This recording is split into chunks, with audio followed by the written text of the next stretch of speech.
Dr. Ben Sembajwe, ssentebe w'olukiiko lw'obwegassi mu Bwakabaka bwa Buganda, agamba nti Ssaabasajja abakubiriza okukolera awamu y'ensonga lwaki basazeewo okuttukiza enkola eno.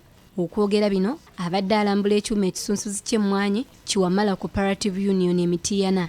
Ebintu byabwe bikyaliwo, ebyobugagga bingi bye balina, era nga tulaba nti senga nga Buganda tunaayingiramu okubayamba ku mirimu gyabwe, wajja kubeerawo enkulaakulana. Okugeza batubuulidde bulungi emmwanyi eziyita mu mikono gyabwe nkumu ddala.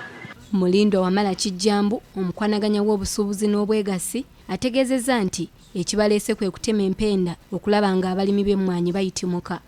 Era tuli ku mulamwa guno ogw'okulaba nti tufuba nnyo okulaba nti abantu abo abaaliko mu bwegassi ate basika n'abantu abato okujja okuyingira mu bwegassi. Tuddeyo tufune omugundu kwe twatambuliranga ensi yaffe ekula nga mu myaka gy'enkaaga.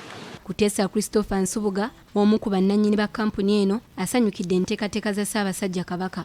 Oluvannyuma lwa bizinesi omwaka guweddeko ebaayo amagoba gagabana ate nga tekiri senga batunze eri ku private. Ate era Obwakabaka bwe nga bubonaagula emmwanyi zaffe ne buzinoonyeza akatale akasinga obulungi era amagoba agakolebwa nga mmemba alinako omugabo.